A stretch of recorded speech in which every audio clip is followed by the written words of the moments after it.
Hey everybody, this is Sterling with USA Tennis Coach, and Bill and I are here, and we're going to talk to you today about sportsmanship in tennis. Bill is the executive director of USA Tennis Coach. I'm the president, and you can find out more about us through other radio shows that we've done here on the broadcast, as well as find us online. So we'll start out today. Bill, I want to ask you, what do you think are the three key areas of sportsmanship in tennis? Sportsmanship, especially in tennis, is that uh, it's a sport that requires a certain level of concentration above other sports, and it's very similar to golf. I think golf is well noted for maybe being the highest level sportsmanship sport in the world because players actually have to, sign each other's scorecard, and they're responsible for penalizing themselves properly and all that. So should be right up there with golf in terms of sportsmanship. And the main reason is that players play better when the sportsmanship is better. When an environment turns into this antagonism is such a great life lesson for players, because learning to be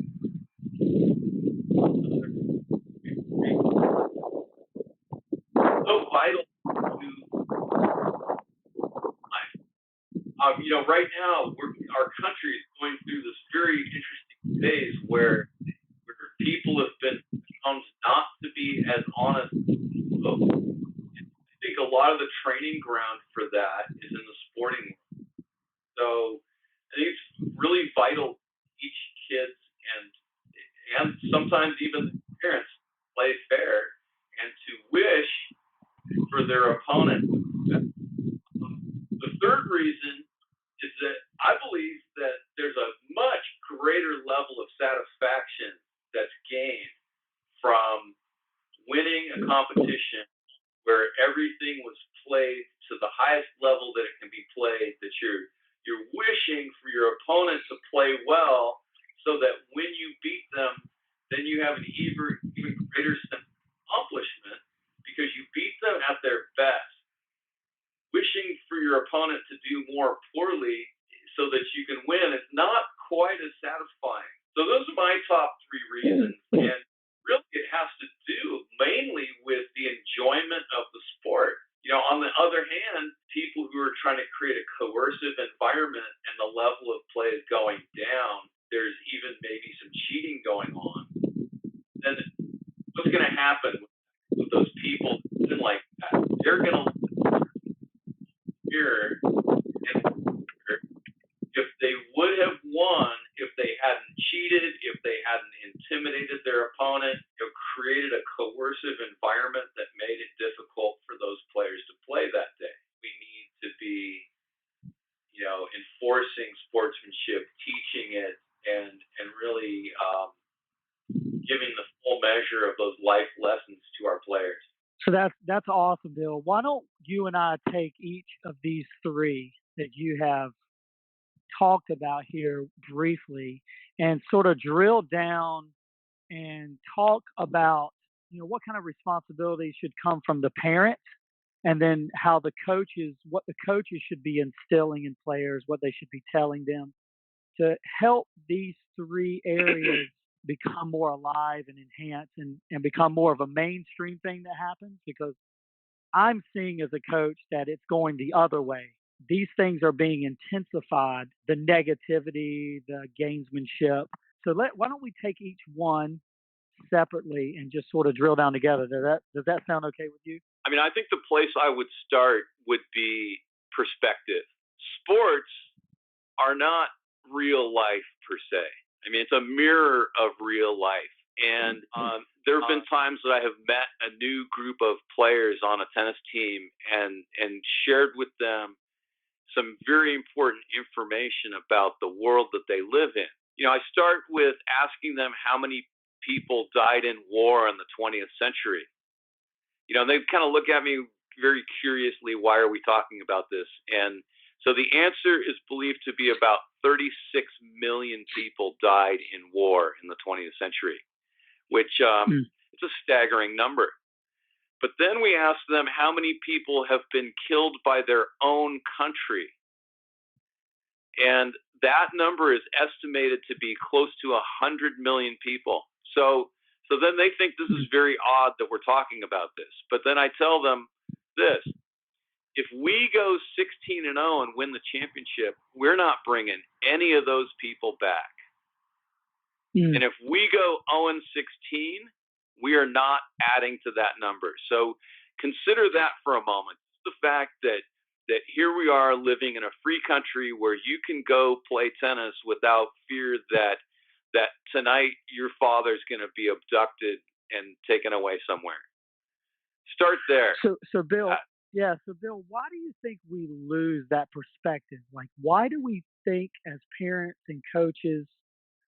Because I think that's where it starts. I don't think it starts with the players. I don't think players are just born young and they go out and they start acting out, that acting out the game to be more important than just having a good time and playing and doing their best, but or striving to do their best. Where do you think that originates?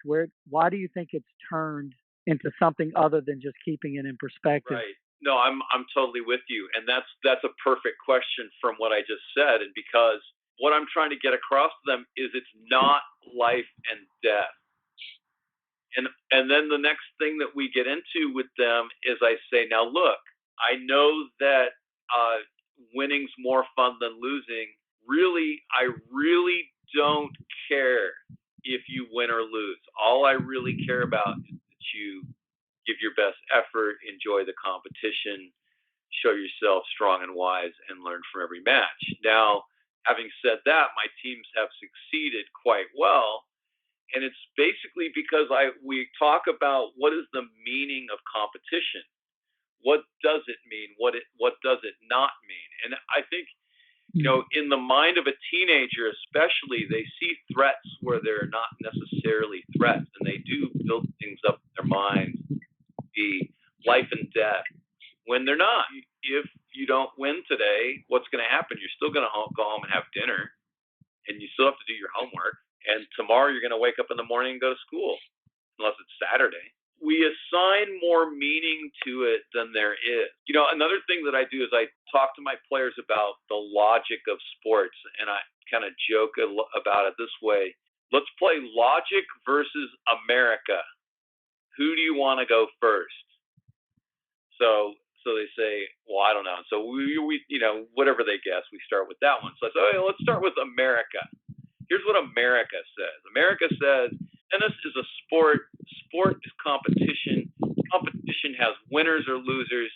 If you're a winner, you're better. You're a better person. If you're a loser, you're not as valuable, and you should try really hard to be a winner. That's the message in this country that gets perpetuated, and it's true in other countries as well. And that's when you see these doping violations, and that's when you see countries that have a system of cheating in place for success. Then we say, okay, now let's look at the logic, the real logic. Tennis is a sport. A sport is a form of a game. A game is something that you play. Playing is supposed to be fun.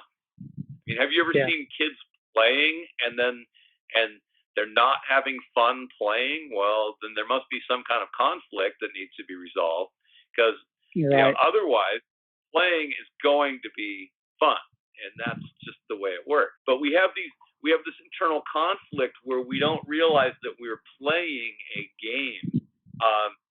One of the things that I love the fact that a lot of my players have had some tremendous success on the court, largely because I was removing the pressure from them and helping them to really find enjoyment and self-expression in the way they play.